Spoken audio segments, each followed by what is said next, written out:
Hey guys, here we are, the Quiggin Out MMA Podcast, episode 35. I know we had a little bit of a lull there. I had some dental surgery. I couldn't really talk, but what way to come back with the biggest guy that I could find, Lorenzo, the Dreamkiller Hood. How you doing, man? What's up, man? How you doing, brother? Dude, so I'm so excited because if anybody hasn't seen lately, you just signed your deal with the UFC. I know this is somewhere you've been wanting to get for a long time. Like, tell me how you're really feeling because this has been a long time coming that you've been waiting to get to this position. um, yeah, I keep saying over and over, truly blessed. I am an advocate of hard work and just determination, man. Like honestly, it's been a grind for sure to be, to be here today in front of you guys talking about, to think that I would ever put on the gloves that said UFC seemed like an imaginary fairy tale that I was.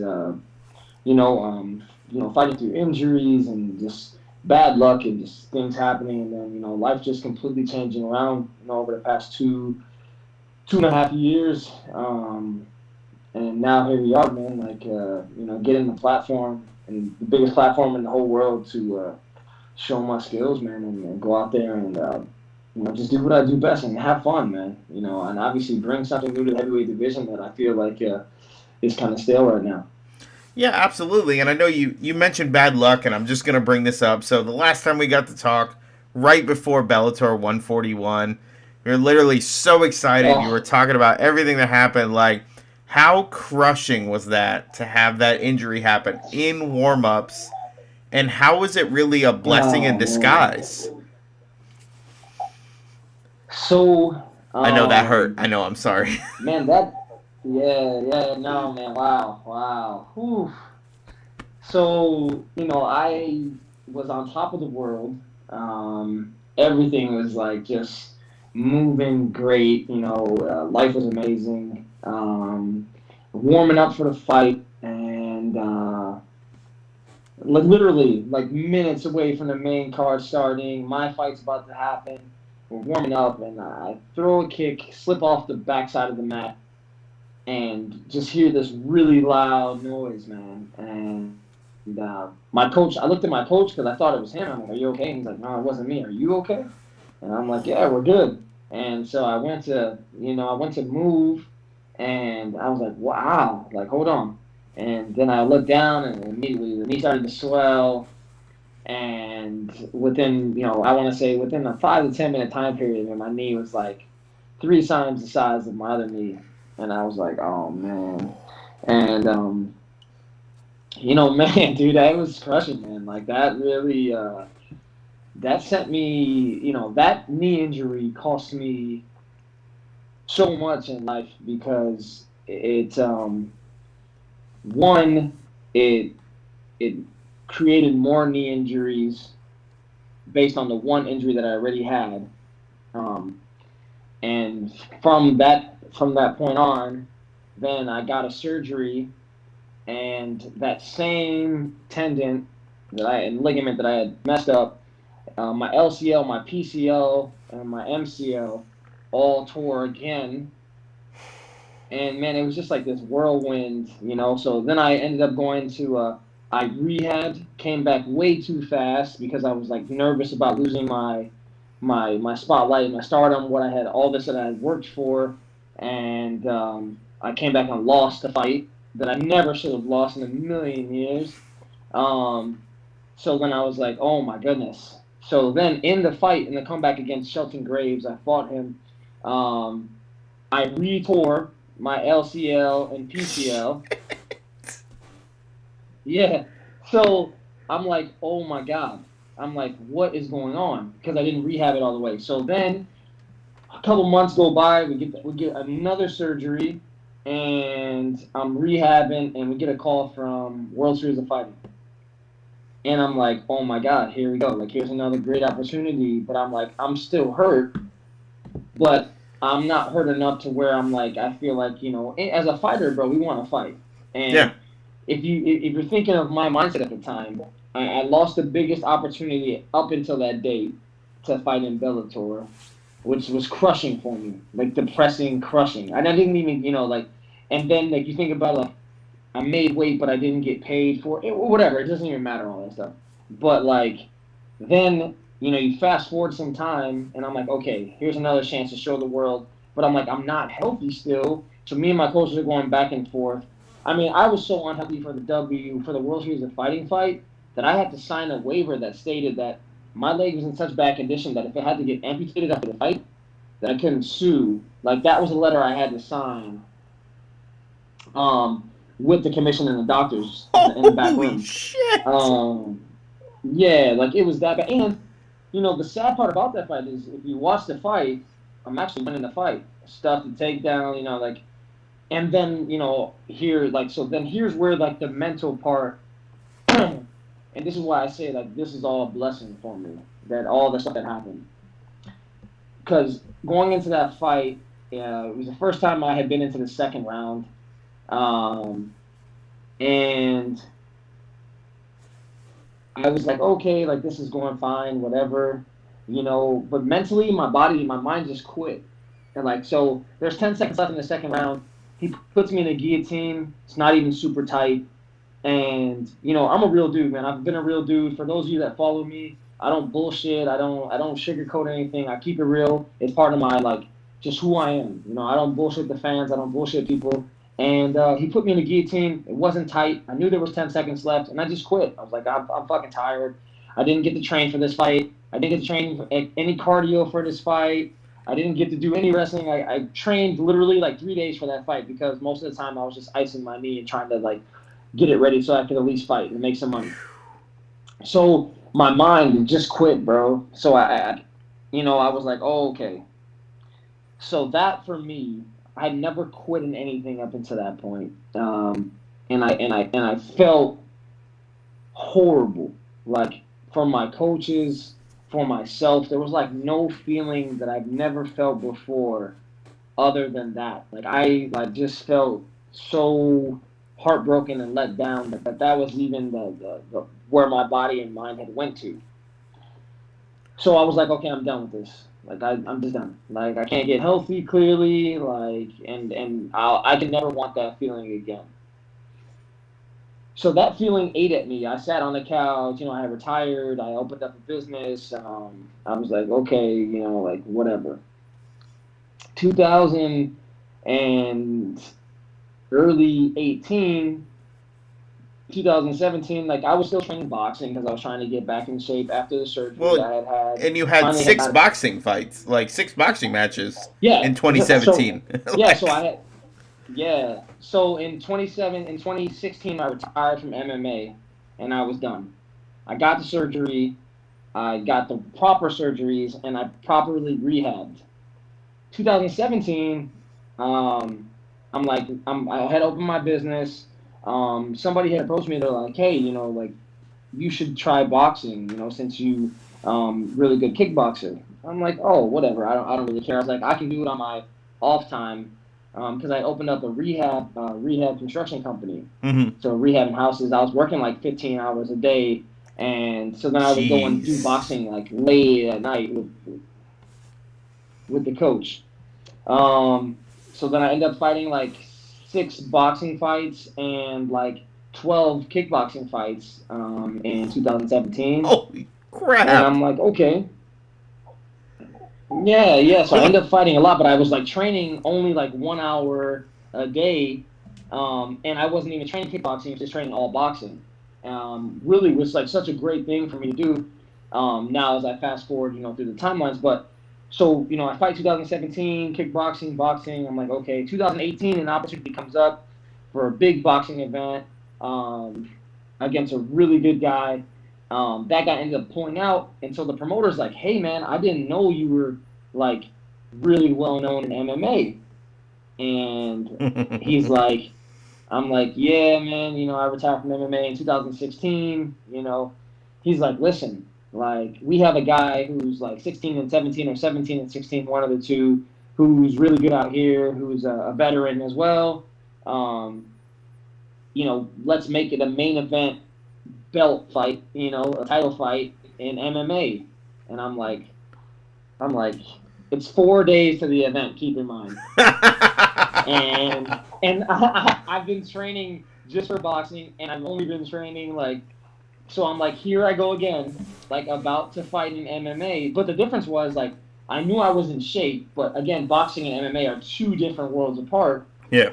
As far as like, the shape that you need to be in. And I was like, dude, I'm not really trained. I haven't trained wrestling. I haven't trained. So here's a really funny thing that people didn't even know.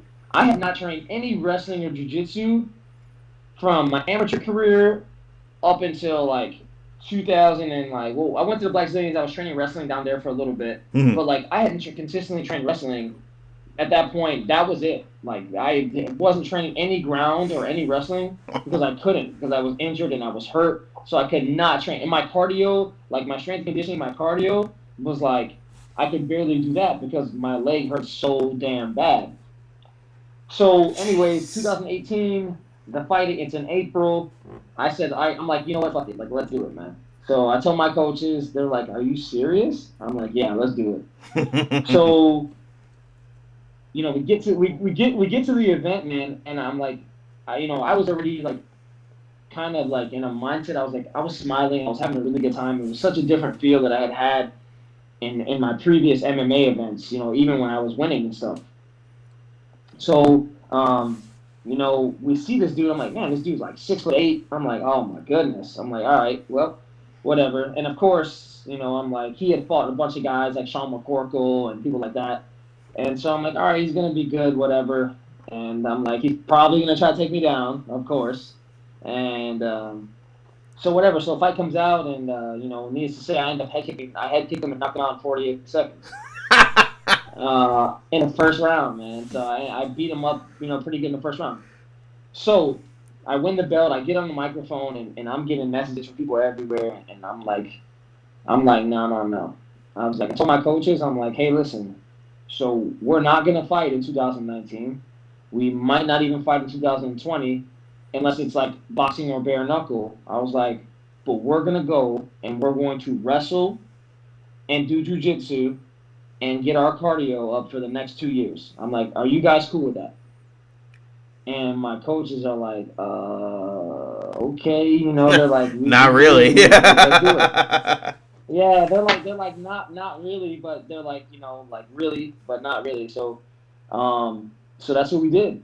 We didn't fight. We took some bare knuckle fights. We fought some bare knuckle, to get, to keep active, and do training wrestling, training jiu-jitsu. My knees healed, so like now all of a sudden, all this stuff that I couldn't do before, I'm like, oh man, dude, like, wow, I can do this, I can do that, I can, like some of these things that I'm able to do now, I'm like, this is crazy.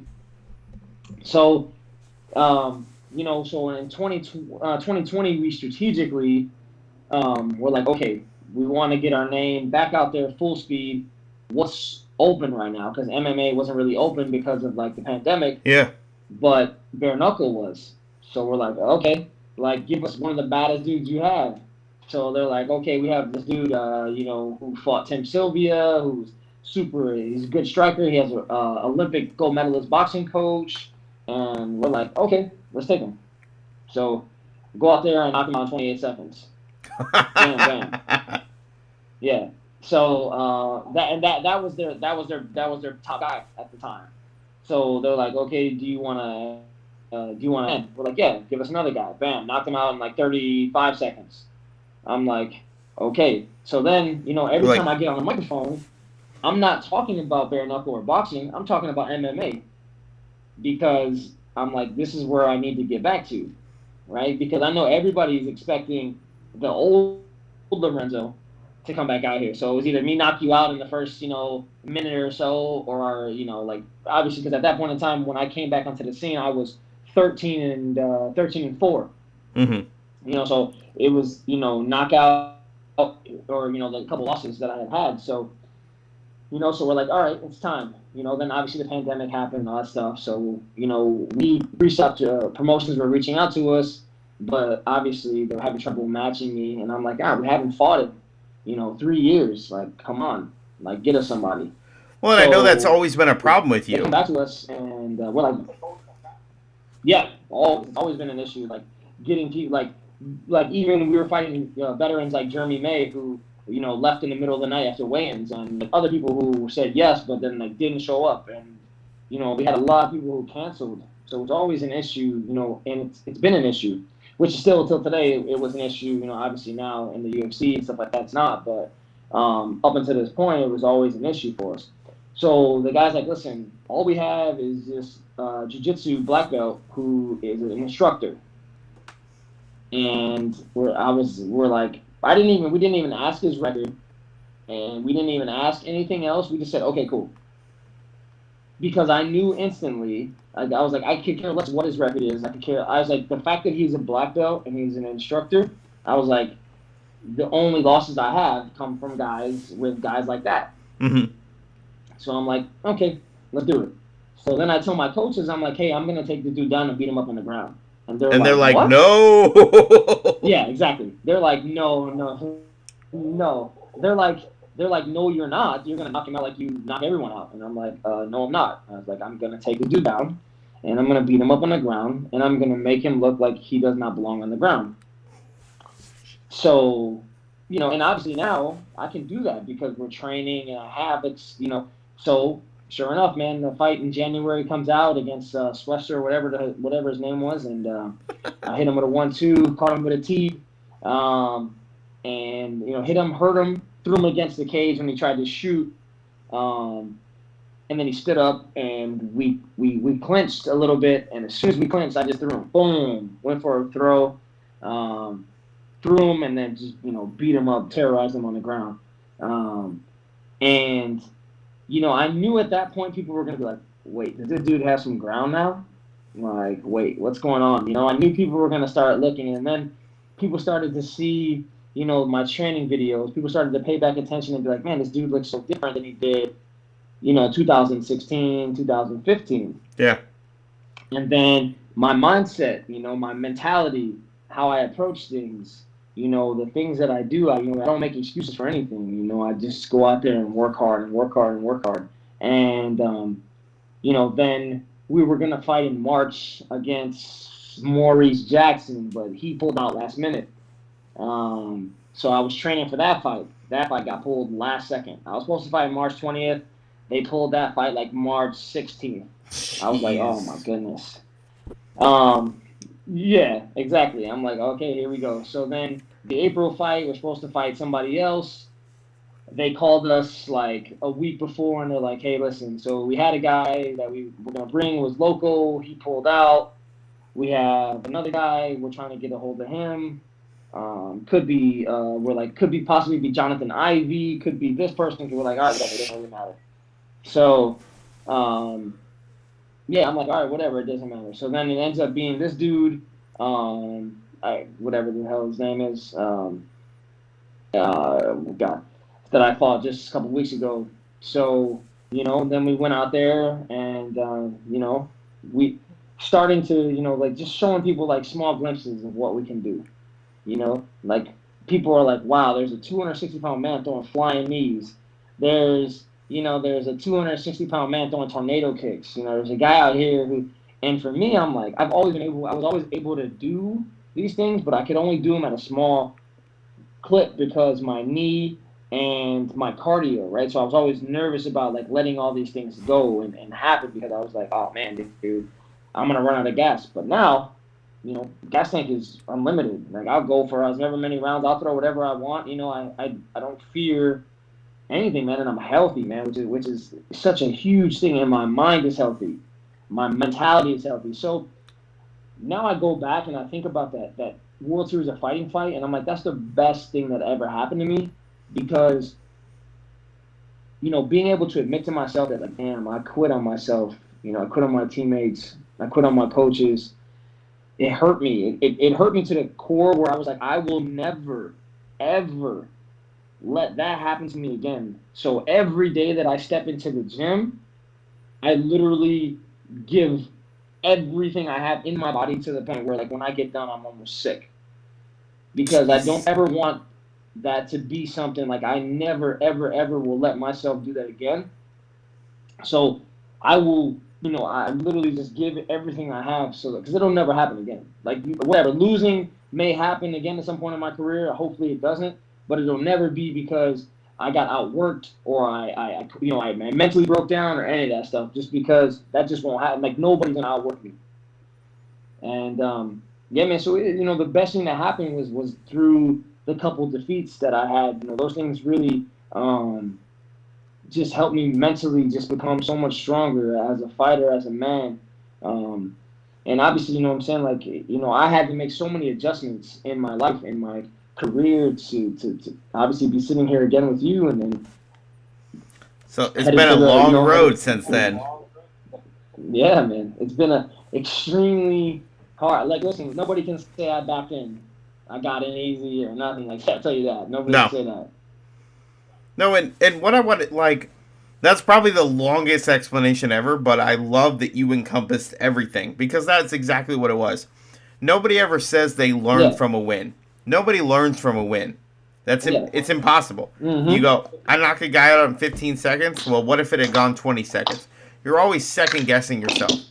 Whereas in the loss, you're like, why did I give up? And coming from that point, like the last time we talked to now, like I started training jiu-jitsu in 2019. And I was like, I'm going to be a blue belt by 2020. Got my blue belt, and purple belt by 2023. Like, it's one of those things where it's like, once you sit there and you get beat up, and you have one of two routes to go. You have to go, I quit, I'm done. Or is every loss that I'm taking a learning experience? If I'm losing 99 times but number 100, I learned a little bit from that little exchange that we had. Is it worth it? So I love that you just explained all that, because really, again, retiring from MMA shortly after we talked the last time, it's been years, we've kept up, and it's sad to see a heavyweight that was under 30 just go, you know what, I'm done. This is not, if you look at the heavyweight division, like, heavyweights are the only division where you see guys over 40. It's the only division where you see guys older. They're not cutting as much weight. They're not having to go through those things. Exactly, and they're getting better. Daniel Cormier. You've got Fabricio Verdum, who's fighting tomorrow, the 23rd, so I don't know if this will come out before then, but you've got a guy who's 42 who's still fighting on the, one of the highest levels. So my question to you is that, why do you think all these people are afraid to fight you? Is it they don't know who you are, or they see your fights and they go, I don't want any part of this shit? Man, dude, honestly, I just think that I honestly feel like, well, one, right, like if you go through combat sports and you look up, you're like, man, this dude has knocked out a lot of people, regardless of whoever it is and what sport he's fought in, and blah blah blah. Like, and then there's of course there's a part of that, like, oh well maybe like he's the old version of himself, so maybe we should just like we can bring him into like the second round and he'll be tired. Mm-hmm. And then I'm like, okay, maybe we'll just out wrestle him. Maybe we'll just take him to the ground and he's gonna lay there like a dead fish. Okay. And then there's the part that's like, well, but what if he hits me? And I think that's the part right there where people are like, like even in a fight game, like you're gonna get hit, and it's like, I feel like that discourages people because it's like, man, that what if factor. Like he's hit a lot of people who fell victims to NyQuil hands, like we say, and yeah, man. I realize when I do that, my hands are so unassuming. Man. Like yours are like gigantic. Mine are just like. So I don't know, man. It's just like for me, like I don't really care. It's like, hey, what it is what it is. Like it's not my job to get people across from me. My job is to get ready for whoever is going to be across from me at some point in time. So, I think maybe it's just like like you don't know, right? Because like when I came back from retirement from MMA, like people didn't know like if I was going to be in shape. People didn't know if I was wrestling. People didn't know if I was doing jiu-jitsu. Like nobody knew what was going on. They were like, I know the old Lorenzo, who was still pretty good, but like he was hurt or this or this or that. And it's like, and then as you look through the timelines, 2017, I was getting better. I was focusing just on my hands and making what I already had kickboxing and now just boxing and tightening up the game. And then 2018, kind of came back, and then it was, hey, we're going to take time off. We're going to wrestle, jiu-jitsu, work, and becoming an MMA fighter. And then now adding Chicago Fight Team to my life. Represent, my boys, Chicago Fight Team, CFT, stand up. Man, dude, it's made me, I can actually call myself an MMA fighter. I actually today stand in front of you and say, like, I'm an MMA fighter. The fight goes to the ground, we're good. Fight stands up, I'm good. We clinch, we're good. You want to roll, we're good. So it's the first time I can actually say that and smile and laugh. And I mean, hey, dude, for those of you that follow me, man, like everything now, man, like I just smiling, man. I'm just because I always say this, man, like I've worked so hard, I've sacrificed so much that now it's all fun. It's all fun for me now. Dude, you know how many guys I know that were in my position that would have just quit and never ever just let it be? Like guys are like, I'm just gonna end 13-4, and at some point in time say I was ranked in the top 20 outside of the UFC and Bellator, and I lived a great life. That's awesome, and tell that story to their kids or their grandkids at some point. And let it be that, right? But I was like, nah, dude. I was like, nah, I got not enough, man. Like for me, when I decided that I was gonna do it, I was like, it's got to be for legacy. It's got to be to come back and show people that, listen, no matter what is going on, no matter how crazy your dream may seem, like it can happen, man. And now I'm sitting across from you, and as I was leaving today with my coaches, I was like, dude, we're potentially 4 fights away from possibly becoming the UFC heavyweight champion of the world. Possibly 4 fights. I get fucking chills thinking about that. I'm potentially 4 fights away from changing my entire life. You know what I'm saying? From being the guy who was hurt in a hotel room and it literally just shook my career to the core and caused the effects of the injury, caused loss. And like, dude, to being now, I'm 4 fights away from potentially being, like whether standing across from Francis Ngannou and being like, hey, let's do this. Who's the baddest man on the planet? So for me, man, yeah, just thinking about that, like I'm just truly blessed, man. Like I'm truly blessed. I'm too stupid to know when to quit and too dumb to know when it hurts. And I just continue to push forward. I show up every single day. I work hard. And for me, man, there's no substitute for that, man. And anybody that'll tell you that has trained with me now will tell you, like, I train, and I'm one of the last dudes in there. I'm one of the first dudes in there. And I believe it because, like I said, you've always been a very straightforward guy. Over the years, even though we haven't done interviews, we've always stayed in touch, and I've always been watching you fight. Just because I feel like the UFC heavyweight division is the most neglected division. I feel like we don't really see, it's starting to get to a point where we're seeing some guys coming up, Ngannou with the Miocic fight, and to be honest, I feel like Stipe just made a terrible mistake when he ran in on him. I'm not saying the fight would have gone any differently, maybe in a few rounds, but I still agree that Stipe Miocic is the best heavyweight that the UFC's ever seen. And I know that's hard to say, talking to one who I'm looking at right now, because again, it's so surreal. Because when I saw that announcement, I just went, finally. We're getting to a point where we've got somebody who isn't 35, 36, 37 making their debut in the UFC heavyweight division. We know we've got guys like Arlovsky who won last weekend. He's 42. He fought Chase Sherman, who came from, went from the UFC to bare-knuckle back to the UFC. You talked about doing some bare-knuckle, and I'll kind of throw a curveball your way. But really, like, you're like the young guy that's coming into this division because you don't see a lot of under 30s really come in to the heavyweight division. You see a lot of these guys come in a little bit, later in their career, and that's just a heavyweight thing. And we talked about that a little bit before. There's no other division where somebody over 40 is still fighting. Like, it's the only division where that's happening. I don't count light heavyweight because we got Shogun getting up there and everything else. I know he's since, hopefully retired if I'm not wrong. But Glover, Glover's a perfect example. So Glover's got a title shot coming up, and I'm super excited for that because I think he can do it. I really do. I think he can do it too, definitely. He's looked better as he crossed the 40 mark than he ever has.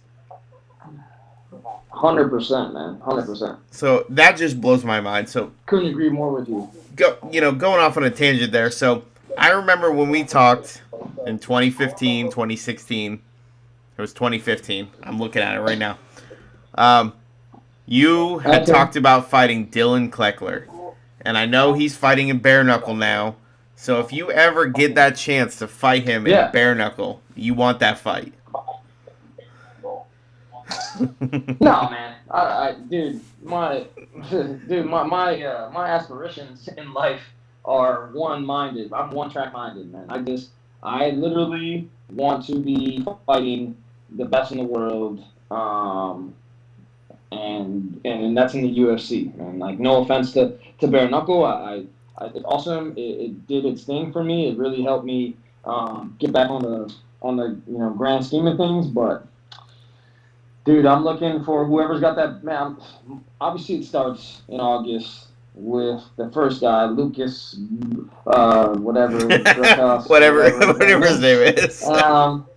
Dude, it's a tough dude. An MMA fighter, obviously. 8-1 or 9-1, I think he is. It starts there for me, and that's my only focus. That is my only thing I think about. That would be the only thing I obsess about, and until that time comes, and then once that win happens, it'll be whoever is next after that, and continue up the ladder like that. And I love that because bare knuckle originally, and I was one of the first people to say it, was not a fan. I thought it was I love MMA, but I thought bare knuckle was a little too much for me. And I will still say to this day, the first bare knuckle I went to in Tampa, the first time I heard a bare knuckle hit a skull was the worst sound I've ever heard in my life. It literally was awful. And but I've learned to appreciate and understand it, because at first it was, we're taking a bunch of people who are past their prime, who weren't good at MMA, and they've really developed. So for me, it's super iffy for me, dude, because I feel like, and I know I have so many bare knuckle friends, fans, etc. So like, they're not gonna. Hopefully, they don't get mad at me. But like, for me, I don't really.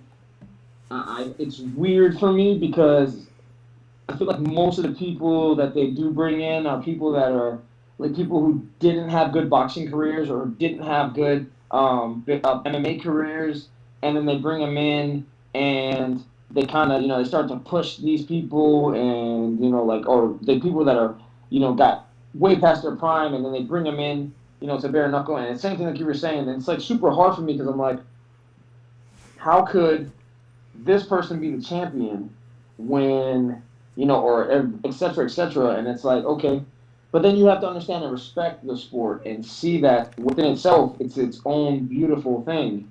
And it gives at first what I didn't see is what I see now, and I see the beauty in it. I see the beauty in which somebody who failed at one thing and now has become successful and changed their lives. So for me, someone like me, I love that because I'm that person. I'm that guy who had those failures, who didn't, and I had to go a different route, and I had to do the kickboxing and do the boxing and do the bare knuckle boxing and go the other way around to get back to where I needed to get to, man. So I really find it beautiful that people now are able to make a living for themselves, make a name for themselves, and turn it around, and that's always the beautiful thing for me now that I didn't see in the very beginning of it. No, and that's how I felt too, because I've never been a boxing fan. Like, to be honest, when we talk about boxing, when I got into boxing was when I heard of Deontay Wilder. and I saw this dude trying to like kill people. And I know that sounds terrible, but he wasn't point fighting. He was literally going in there and saying, I'm going to knock you out. I'm going to knock you out. I'm going to knock you out. And going over and over and over again.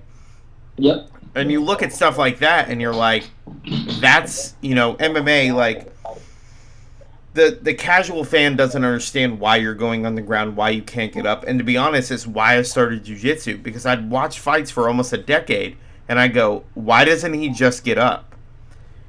And I got put in that same position by somebody half my size, and I couldn't move. And I'm like, holy crap. This is why. And to me, like, I'm never going to get in there and bare knuckle. Like, I'm never going to do that. Like, that's not for me. Like, I write, I interview, that's fine. But for me, like, jiu-jitsu, you learn so much about every single step. It's those micro adjustments. And I feel like when you talk about your recovery and everything else, most people in your situation would have called it quits. ACL, and everything that you've had broken, everything that you've had tear, every surgery that you had, you should not be fighting. The will of most people would be broken. And so it shows MMA fighters, it shows the kind of people you are, the kind of drive you have, because you literally tried to walk away from it. You said, I'm done with this shit. I'm done. And it pulled you back in. And, here we are 4 years later. You're just over 30 if I'm not doing my math right. And you're in you have a UFC contract. So, I mean, it's one of those situations where I feel like you should really be proud of the fact that you can show people that you quit. You quit in that fight. And you had one of two choices. Stay down, let it beat you up for the rest of your life, because you know it would, because I know you're that kind of person. Or you could come back better and surprise somebody. It ate me up every day. It ate me up every single day. Dude, I would get up to go eat breakfast, and I would think about it. I would sit down and lay down, and I would think about it. And I'd talk to my coach, who I've been with for so long, Paul Reinhardt, and we're like family. And I would call him, and I would talk to him, and he'd be like, Champ, it's okay, man. He's like, listen. He's like, and I was like, no, it's not. It's not okay. I'd be like, it's not. Like, can't believe I did that. And, I was really hard on myself, and I'm my worst critic, for sure. And it just ate me so much, man. And I guess when I thought about it, I was like, dude, because I do lives. I go live because people message me all the time. And for those who follow me on my Facebook, they know that, like, I'll go live and answer people's questions. And people ask me certain things, and somebody had asked me, they was like, hey, Champ, like blah blah blah, what was the biggest thing? And I was like, dude, your mind is the biggest tool you have, which I didn't know. I never knew that. I never knew that, like, you have to work your mind. I never knew that, all these doubts, all the like, if you're not training hard enough, if you're not working hard enough, if you're not straight to conditioning, if you're not eating right, if you're not doing all these things, that these things start to creep into your mind. And then when it's time to get ready to that fight, all these anxiety, all these emotions start to come out, and you're like, oh my God, I didn't train hard enough. I haven't done cardio. I've done, 3 mitt rounds this whole camp because my knee. I haven't done any, and here I am about to fight on NBC. I'm like, here I am about to fight on NBC. And it's like you start to think about all these things, and then that self-doubt starts to creep in, and blah, blah, blah, and, and those things are just killers, man. Like, those things will kill anything you have. And so, I started doing these lives. I would just talk to people, and I would answer questions, and I would talk about all these different things, and I was like, I'm not going to lie to you guys. I was going to be honest, like, whatever it may be, whether it makes me look great or makes me look, whatever. Not very many fighters come out here and be like, oh, like, I quit in that fight because I need to be tough, and I gotta show you that, that listen, shit happens, and you have to learn from certain things, and you need things to happen in your life in order to make other things happen. So for me, that's what it was, and I have no problem in saying that. Like, that failure brought so many successes in my life that I could only say thank you to that situation. I can only be so blessed that situation happened, because if it didn't, let's just say that doesn't happen, And I skimmed through that fight, and I ended up winning it by a decision. And I would have probably thought that being like that and training like that was acceptable. And not dedicating myself, not properly healing, not properly eating, not training my mind, not strengthening my body, my soul, and then I would have got exposed at some point in time, and it would have been horrible. And then that would have been a really hard thing for me to chew and swallow. So now this way, I'm like, it's fine. People were clamoring about me getting to the UFC and stuff like that, and for me, I was like, hey, listen, I didn't say it. I was just like, hey, I'm just gonna keep working, and at some point, they'll see. I'm gonna keep busting my ass. I'm gonna keep training. I'm gonna keep doing everything that I need to be doing, and at some point, they'll take notice, if not already. And I was like, for me, my job is to go out there and train and be ready, and train and be ready, and train and be ready. And that I feel like I've done that. I've trained. I've stayed ready. If anything, my story, when it's all said and done, like I feel like my story is gonna inspire a lot of people. Because there's going to be a lot of people that are going to sit there and go through the same things in life. Maybe they're not fighting, maybe they're trying to get a promotion, or maybe they're just trying to get through school or whatever. But when it comes out, like how I grew up, my childhood, what I overcame to get here to where we're at today, and where I'll be in, a year or two, like, man, people are going to be able to stand up and clap and say, like, all right, like that dude did it the right way, and that dude did it, and let us know that you can just be a regular human being. You can stay humble. You can stay, true to who you are and still make it. Well, absolutely. And I know that even 6 years ago, you said fighting is 95% mental, maybe even more. And I don't think you truly grasped that situation. You said it and you thought you knew what it meant. But really, you had to go through that moment. And it's just like in jiu-jitsu when you get, someone slaps a guillotine on you and you panic and you tap and they go, I didn't even have it locked in, and you just go, I had that for the longest time, and then it got to the point where I'm like, if I can get 2 fingers in here, you can't rear naked choke me. We're gonna be here for a while, so we're good. But Yeah. I want you to talk about that upbringing. We've discussed it before, but maybe people, didn't read the article 6 years ago. But I don't feel like enough people have paid attention to you. You're somebody that you've got at a point where at one point you were a juggernaut.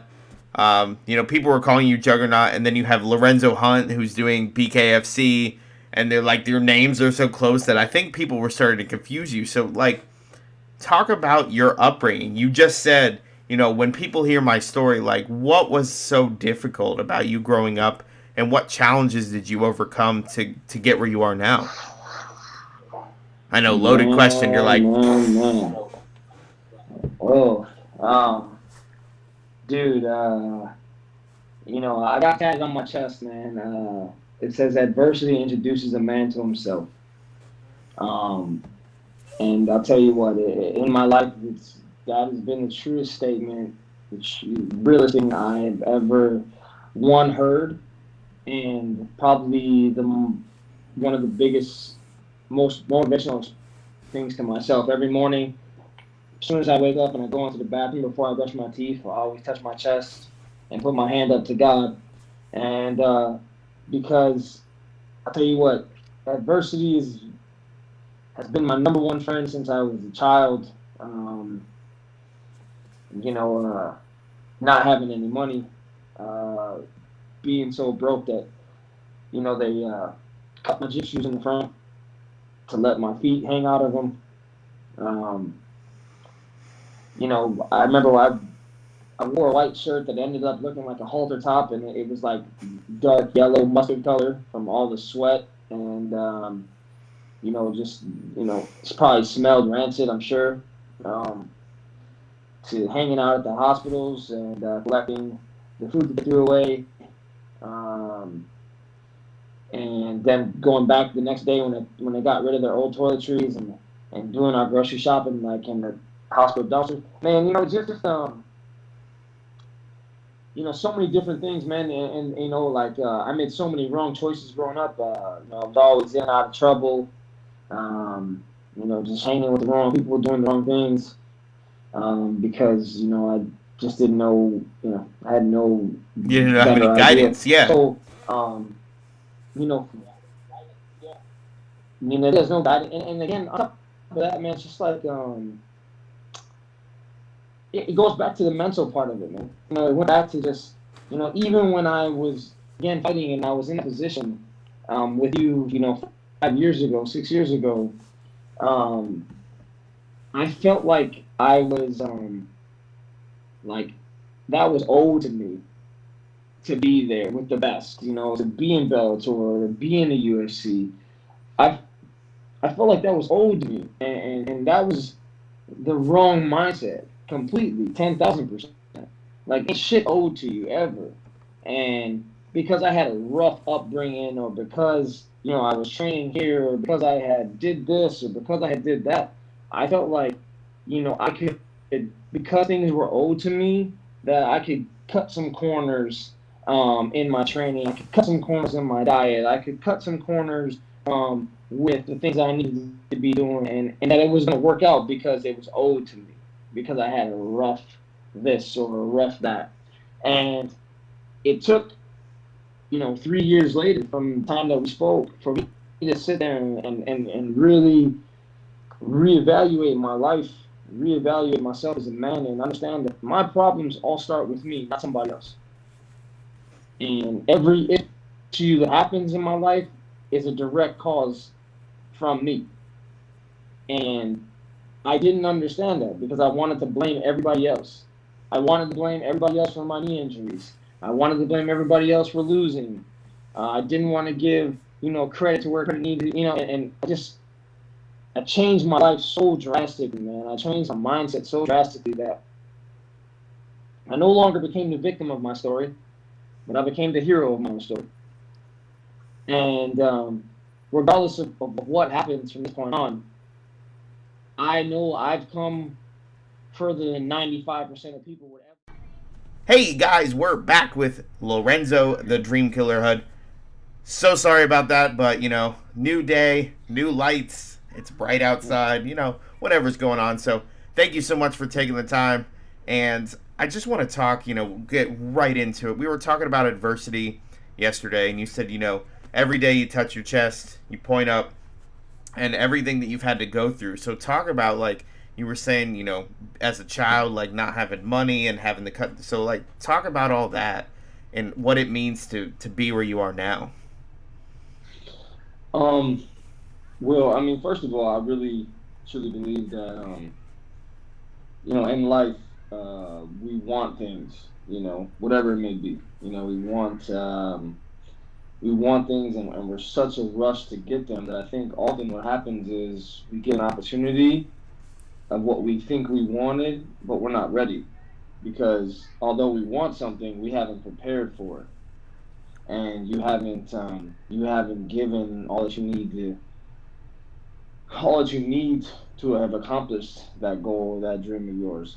So then often I feel like then that time comes, the opportunity is gone, and then all of a sudden we're left with this feeling of emptiness because we're like, well, how come I didn't get it? Or how come, and then you forget that you had that opportunity, but you weren't ready for it. Mm-hmm. Like that's a part of the adversity that you go through in life, is wanting something better, but how often are people really putting in all the effort, or how many sacrifices, or how many Saturdays, how many Friday nights do you go to bed early so that you can get up Saturday for class, or how many, it just in fighting, I relate things to fighting, but it goes to, everything that you do in life. Absolutely. And it's just like the guy that's, trying to become a famous musician or comedian, who, how many hours does he put into his craft? Or, the guy who's trying to become the best fighter in the world, how many hours do you put into your craft? How much do you sacrifice? What are you willing to lose, and what are you willing to give up on in order to get to where you're trying to get to?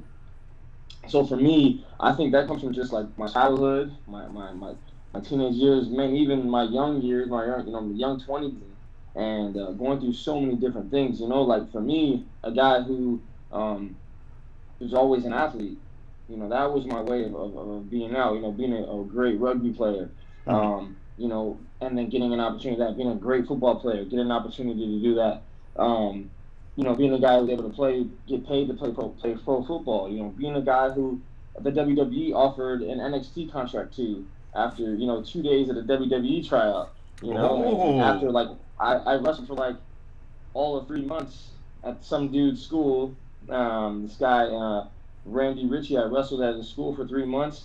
He sent me down to Florida. I went down to the tryout, and after day one, they offered me an NXT contract.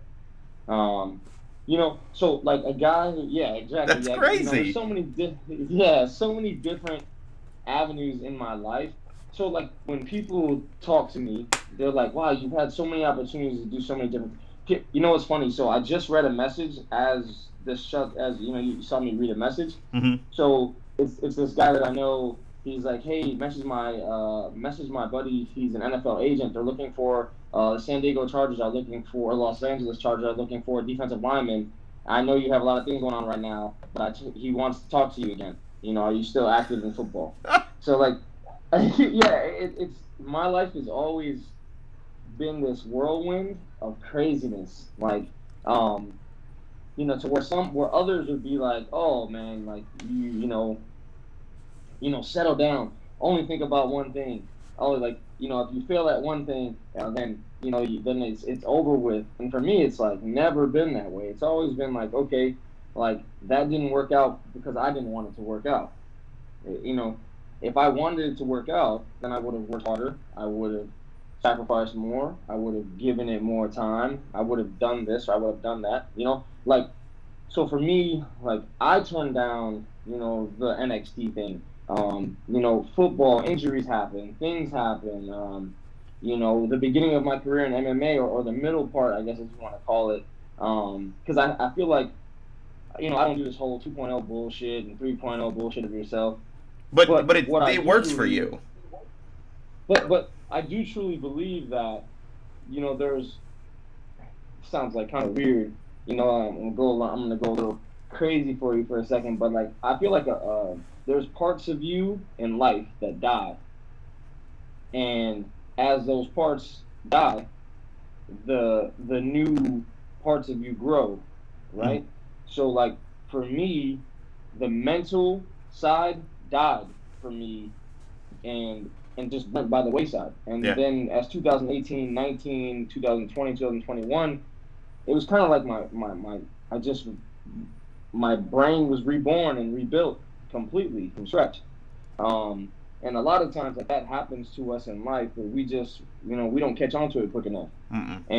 and then we continue to like want to go back to the past and grab what we left, and we think that that's what we needed, and we don't see what opportunity lies in front of you.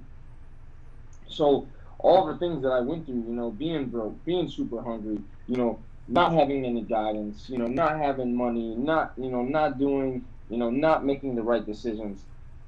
For me, the what do you call it, the pandemic, like really for me, all it did was enable me to focus and hone in even more on what I wanted. Because while Exactly. a lot of people were, not training, not in the gyms, not doing that, I literally was training 6, 8 hours a day Jeez. outside.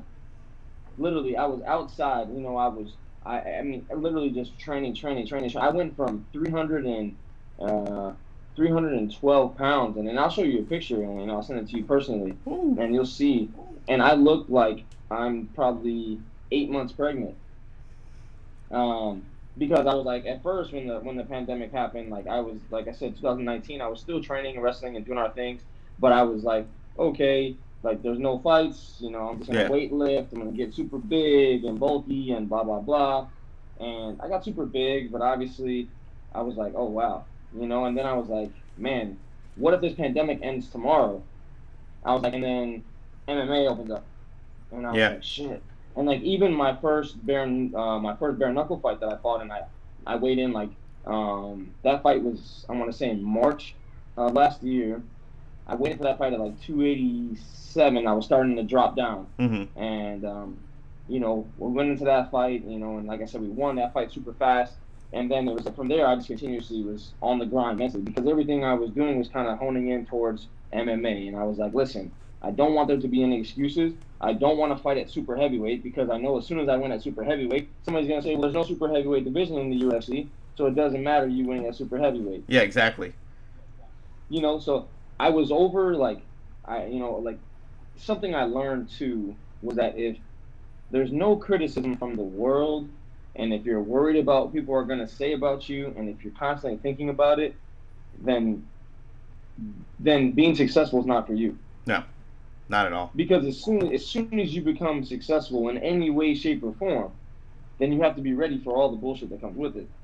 And back in 2015, 2016, I wasn't ready for any of that stuff. And even though I had been through so much adversity, physical adversity was easy for me to overcome. Yeah. But it was the mental adversity that I didn't understand. You know, I didn't realize what that could do to a person, or how that can overtake you, or how that could really cripple you.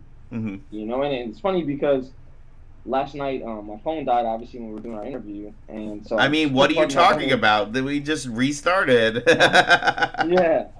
So here we go. And so my coach sends me this clip. He goes, man, this is really interesting. He goes, I just heard this for the first time. I think you can really learn from this.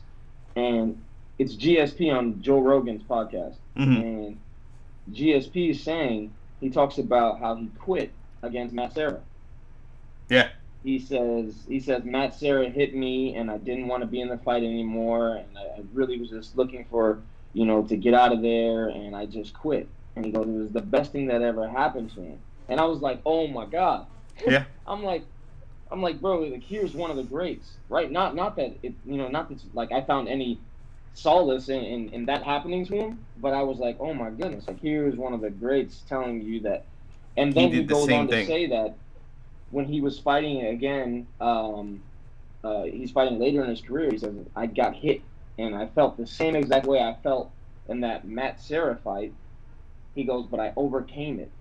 He goes, and it went by the wayside as opposed to the first time when it happened, how we all know how that went, and he lost that fight. Mm-hmm. And I was sitting there and I was thinking, and I'm like, wow. Like, my coach is like, you understand, champ, that like, things happen. And he goes, the way that you process things now, and the way that you see things, and the way that you feel, he goes, you're not the only one. He goes, you may be the only one. He's like, but you understand that these are all growing parts. These are all growing things and becoming a man, not so much just a fighter.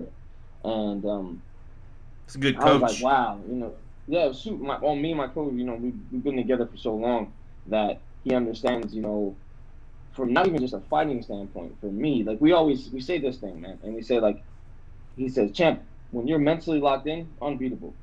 Mm-hmm. He goes, when your brain is locked in, unbeatable. And that's what we always were trying to strive towards. But as we were striving towards it, back in the middle of my career, I would run with them full speed ahead, and then I'd take 10 steps back. Because there'd be an injury, or there'd be some nonsense that was going on in my life, or there'd be some outside shit that I would just let soak in and seep in, and then slowly just would dissect what I had going on, or mm-hmm. Like I said, the negative thoughts from not being able to train full speed, or not being able to work the ground, or not being able to wrestle, or not being able. There was.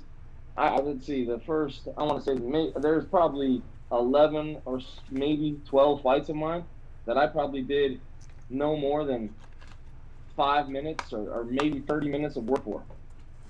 Jeez. Yeah, I mean, and that's no bullshit. I mean, you could ask my coach to tell you the same thing. Like, my coach is my biggest critic, obviously, and I'm my own. And again, I told you guys the truth since I've been on this thing plenty of years ago on Facebook, just telling the truth. There's literally probably 11 to 12 fights of mine where I did no more than 30 minutes of work for that fight. And keep in mind, you had, 17 MMA fights, roughly, like 13, yeah. 4, yeah. So I'm like, that's more than half. That's like 75%. My record is, I'm 15-4, so I have 19, mm-hmm. 19 professional MMA fights. Probably 11 or 12 of those 30 minutes, I want to say 30 minutes or less, if not even less than that, of work for those entire fights. And here I am at 15-4 with 15 first round knockouts. Yeah, no big deal. No, you know what I'm saying? So like that's just what, like it says, and like I have plenty of blessed. Like I'm truly blessed. with the fact that, like, that's why I work so hard now. I don't cheat it at all because I understand how blessed I am to be here. I don't cheat the grind whatsoever. I don't cheat. I don't take the shortcut. I don't stop a second early when the round's about to start. Like I wouldn't practice or anything, like, because I know how hard it is. Yeah, I just know how hard it is, and again, I know what that's like. And people all the time, they're like, somebody sent me this thing, like, because it's funny. Like I say, you get the good with the bad. So somebody sends me something about Tyler King, and they're like, oh, you couldn't even beat him, and blah, blah, blah, blah. And I responded, I said, yeah, I hope he's doing well. Yeah. And they responded to me, they said, really, that's all you have to say? Because I guess they were having a conversation with him, and he was talking smack, and they were talking, and they sent it to me, and I said, I hope he's doing well, man. Hope all well. And the guy, he messages me back, he goes, really? That's all? I said, yeah, man, God bless. Hope he's doing good. And see, that's the maturity in which I have now, where I'm like, it's cool, like, whatever has happened in my life or whatever is happening, whatever, like, I wish, all I want is I control the controllable, and everything else I don't really worry about it. Yeah. Because, how could I sit here, when you sit here and you try to worry about managing everyone else's expectation as opposed to your own, well, then that's when the failures start.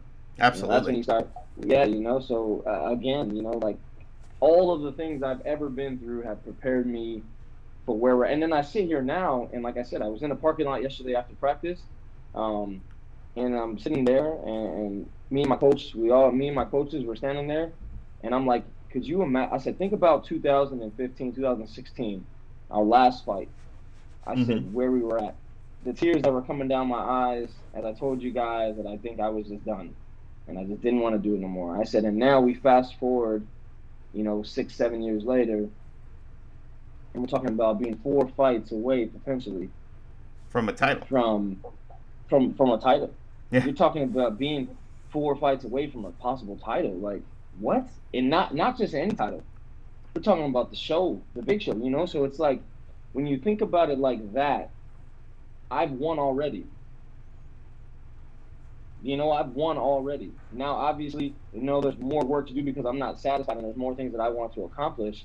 But when I think about it, I'm like, wow, like, if we're writing a story, you're writing a book, you can close it right here and be like, you made it. There, you know what I mean? And that book would still do good. But obviously, like, I didn't get off the couch just to make it. I didn't just get off the couch to get there. There's plenty of work that needs to be done, and it will be done. And so again, like, yeah, just blessed, man. When the answer, and everybody says, I smile. They say, smile bright, big fella, because I'm blessed. Well, and like you said, you quit. Like, you gave up. You were like, I'm done. Like, this is not for me. I'm gonna try something else. And it's one of the few things, like, you can always tell with fighters over the years, whether they've been fighting for 2 years or, going on 20 years. There's always that desire. There's always that, like I could have done more. What if I still have it? Do I still have it? Everything else. So what was your reaction? Like, how was the deal itself presented to you? Did your manager call you and say, hey, man, we need to talk, when you found out about this, UFC contract? Oh man! So I literally, I had just finished training. I was just finishing my morning kickboxing, and my managers called me, and we were setting up a fight for the Valor Heavyweight Championship. Which, by the way, let me say, Valor Fighting Challenge is one of the best shows I've ever fought on, and I love how they do business down there. Like, their fans are crazy. They're crazy. Big shout out to my man Tim Lloyd down there. And wow, yeah, just crazy. So we're setting up to fight. Oh my goodness, they were bringing in a dude who was 16 and 8, something like that, and I was like super excited. Like, all right, he was a smaller dude, but he was a striker, and he was coming off of a knee, I think it was a flying knee knockout himself, and so we literally just got off the phone. And they're like, hey, they talked to my coaches, and my coaches said, yeah, like, we're fighting anybody at this point. Yeah, let's take it, yeah. We just have to fight anybody. So we just got done. You're like, okay, contracts will be sent out in a couple of days. So my manager called me back probably. I worked out probably 2 hours later. When I got done my workout, my managers both called me at the same time. They're like, hey, 1-3-way, we got some bad news for you. I'm like, oh man. You're like, I'm like, what's again? up, I'm like, damn, this dude already backed out. Like we just got the, I was like, we just talked about this, because that was my mindset was. Oh and yeah. They're like, hey man, bad news. They're like, how are you feeling? I'm like, oh, I'm good. I'm tired. I was like, I'm not in camp right now, so it feels really good because I get to kind of go lightly for a while. And they're like, yeah, that's good. That's not going to change, but you're not gonna be able to fight. Forgot his name, but like you're not gonna be able to fight for Valor anymore. And you were like, I'm like, wait, what? Why not? Like I was, and it was funny because I had saw a post that somebody tagged me in earlier that morning, saying that there was like a show that was going to happen in Wisconsin that they needed a heavyweight for a title shot, and they tagged my management team as well. So I'm like, oh, that's why you guys are calling me. I was like, this is about the Facebook post about the Wisconsin show, and I was like, oh, I'm in, I'm in, whatever. And they're like, no, it's not that neither. And I'm like, okay, well, what's up, man? Both of you guys are calling me. I'm like, go ahead. They're like, well, yeah, you're just gonna be super busy, man, because you got to get ready preparing for, this UFC stuff. And I was like, UFC stuff? What? And they're like, yeah, man. They're like, it's time. And I was like, dude, goosebumps. Like that's crazy. Dude, yeah, man. And I'm their first athlete, that is even has had this opportunity, man, and that's a big shout out to Joey David Atkins and Peter Johannes down at Dream Management. Wow, man, yeah, it just gave me chills. I was like, wow. And they're like, do you want to know who? I was like, I don't even care who I'm fighting. No, like, it doesn't even matter. It doesn't matter. I was like, it doesn't even matter, man. Like, I was like, we get an opportunity. They're like, do you want to know? Well, I was like, I don't want to know anything. I said, just say yes, let me sign. And whatever it is that we need to do, then we need to do it. And they're like, okay.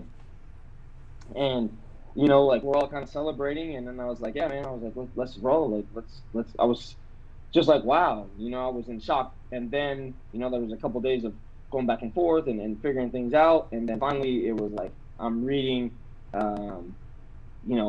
this massive contract. And I'm like, wow, like, this is, and then like to see my coaches, to see my teammates, to see my friends, my close circle of people, to even see those that have been following my journey, like guys like you or even before that, like when I was, to see all these people to be so excited, man, it was crazy because I feel like a lot of people felt like they won too, a lot of people who have been on my side or been there to see my struggle and knew that, I always kept it real and I never bullshitted them and I always told the people like how it was.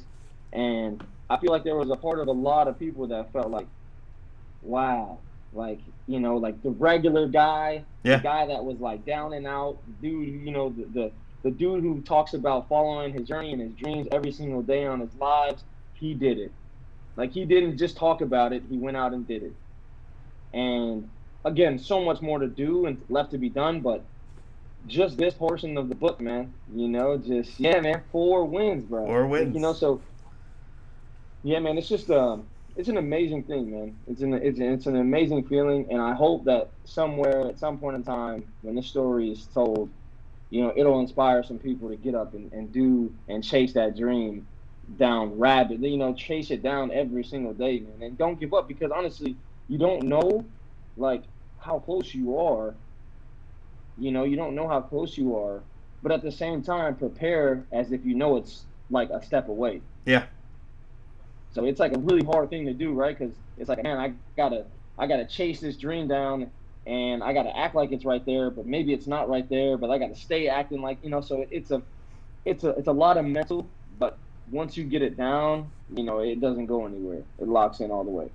And I don't know how much we could wrap it up any better than that, because that was just, the motivational speech. But the one thing I'll say is that we talked about, you had said fighting was 95% mental 6 years ago. I think at this point you'd say it's 99.999, like as close to 100 as possible, because it really is. I mean, and I think it may vary. It may vary for each fighter. You know, it may vary, but I know this. In my life, it is everything that I do it with 1000% conviction, and I do it wholeheartedly. I do it with my mind, body, and soul. So I would say that it's 100%, and the physical part becomes just, you know, like it's almost like playing a video game, man. You know, and it's where the brain is the controller, and you know, you're just pressing the buttons. And you know, when you have all the buttons accessible, you know, you ever tried to play a video game and not have a button on your controller, and that's like you need that, you know, like, well, for us, you're like super broke. Like I remember that, like having duct tape And on you're like like a Nintendo 64 controller, and you're trying to the move joystick, and go left. Yeah, the joystick. Yeah. So like when I think about fighting, if I was describing it, I would describe it as like the controller being the brain and the buttons being the rest of your body, but without the brain, nothing works. yeah. You know, if you don't have the controller plugged in, it doesn't matter how hard you press, there's nothing happening. And that So, duct tape only holds for so long. yeah, you know, so and you can only put so many mental band-aids on before it busts, and then, you know, obviously, like in my case, you know, it was one of those things where, but again, you know, just as you wrap this up, I want to say this, like, I never once in my career, as I was coming up through these, you know, all doing everything I have to do, I never once stopped and felt sorry for myself. I just started to kind of slowly realize that, you know, you have to stop pointing the finger at everybody and start pointing it at yourself and saying, well, you know, oh, I wasn't successful because of this part. No, like I wasn't successful because of me. I wasn't doing this or I wasn't doing that, and I. And when you start doing that, man, you start to kind of realize like all the things that you can start to fix, and then you start to see that like all these paths and avenues open up, and you know, like, you know, for a guy like me, man, like I always say this, a guy like me, man, I shouldn't be here, but I'm here, man, because I'm blessed. I'm here because I work hard. I'm here because, you know, for whatever reason, like I said last night, man, like too dumb to know when to quit and too stupid to know when it hurts.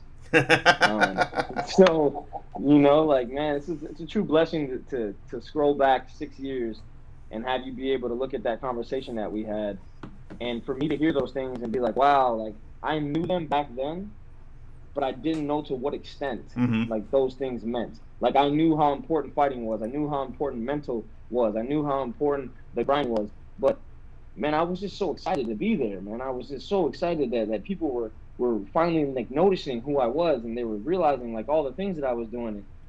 But I was like, oh man, like at what point is it gonna fall? At what point am I gonna fail? Like at what point are they gonna realize that, you know, I can't train every single day? Or at what point am I gonna, you know, just fight a wrestler who just, you know, and then like all of my worst demons, dude, like every demon that laid underneath the bed at night that like would keep me from getting off the bed, legit just like bit me right in the ass. Like, okay, let's go fight Shelton.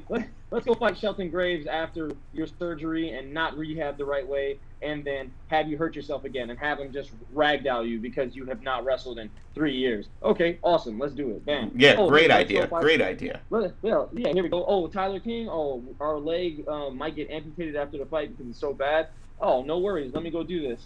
I've not trained cardio. I have not really trained that much. Okay, let me go do this. Oh, let me mentally put on myself. Like every demon that was there. So now, like the one thing I really had was like, you know what? Skip this. All you demons, sit on a damn bed with me every single day, and I'm gonna look you dead in the eyes, and we're gonna work this shit out together. And you're gonna have to become my best friends because I will not allow you to sit underneath my bed and scare me anymore. And you know, that is my motto now. That is who I am. That is why I believe that. That is why I believe, man, that the force, the power within me, man, to win, the will to win, is a lot stronger than most. Because for me, it's you know, like people talk about, oh, like kill or be killed. Like, nah, man. Like, dude, I understand. I truly understand. Like, you're gonna have to put me out. You have to. Yeah. Because if not, no matter if half of my body is broken and my face is hanging off, then and we're still swinging. I still have to, because my story's not done yet. I've given too much to this to have it not be. So yeah, it may happen, but you know what? Like, I'll deal with the loss now and learn from it and still be 10 times better than I've ever been and still come back and still be as dangerous and as deadly as before, as to where it was devastating and it crushed me, because I'm no longer scared to lose at life. Yeah. I don't care. I've lost so much in life now that everything I do is a win. And I mean, what better way to look at that? So I'm going to ask you a question that I normally wouldn't ask because it's cliche and everything else, but why should the UFC heavyweight division be on notice when you step into that cage? Why? Oh, man.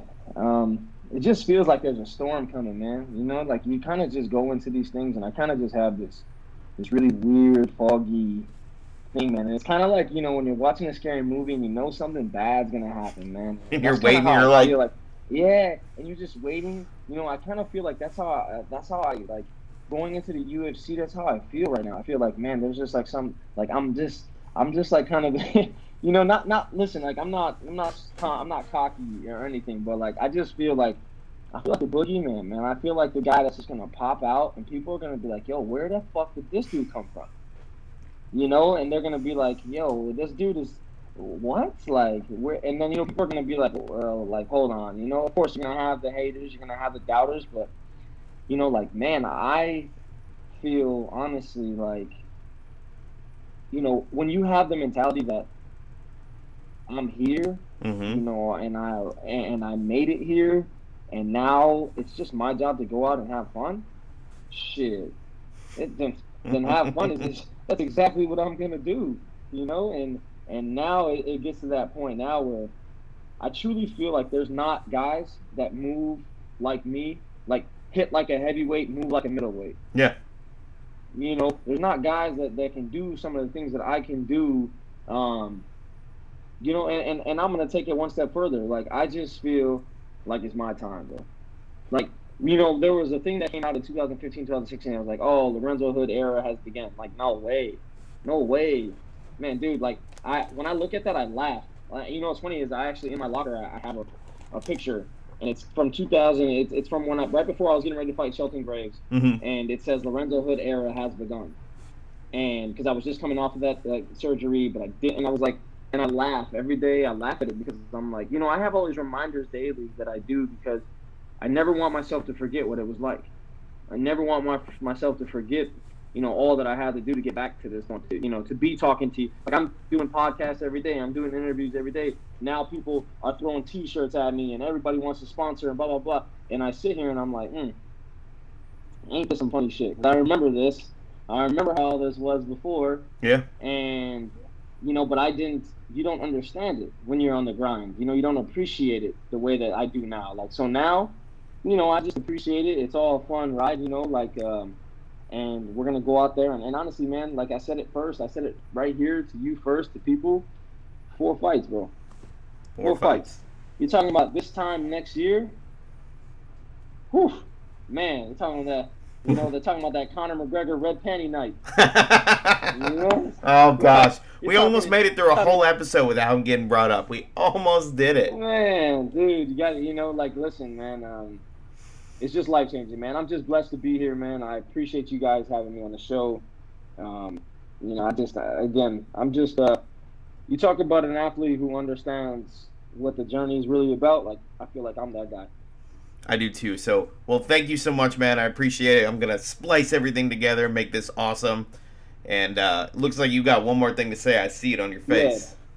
Yeah, so I just want to say, listen, for all those that want to follow me, I'll have my fan page up soon. My Lorenzo Hood Facebook page is filled max, and I have 10,000 friend requests still. So we're going to be opening up a fan page. You can follow me on Instagram at The Real Dreamkiller. My Twitter is NyquilHands. I just opened that up. Big shout out to all my sponsors. Big shout out to Chicago Fight Team, Coach Roberto, Coach Paul Reinhardt, DC, Red, all the people that are in my close circle. Shout out to you, man, for scrolling back through time and being a fan. I really appreciate you, the support as just a fan, not even, you know, what we're doing here, but just, you know, obviously staying and waiting in the wings. And, you know, a lot of people scroll back and I can have these conversations with them and say, like, hey, you know, like, here we are. This is what we did. This is what we accomplished, you know. So, again, you know, from that regular dude to that regular dude, you know, I got nothing but respect for you. And I appreciate that. And that's what I want. So the next time you come on the show, it's going to be right after your UFC win. And that gave me goosebumps alone, and I know it did you too. Hearing UFC win, like that's just gonna be, hearing your name get announced. So I'm looking forward to that. We've got our sponsors. We've got. I always do this wrong. La Barba Cubana makes my beard look all good. Berto's Bake Shop. The next time you're in Florida, let me know. We'll work something out. And then Fat Boy Jiu-Jitsu, I think you'll really like, because if that's a Mjolnir on your neck, Thor's hammer. There's actually one of their shirts, and it's a fat Thor, and it's Mjolnir on belly instead of knee on belly, and it's fantastic. So I think you'll really like that. So on behalf of myself, Combat Press, like Lorenzo, thank you so much, and dude, I'm so happy for you. Like, congratulations. Thank you, brother. I appreciate it, man. Stay blessed, brother. Thank you.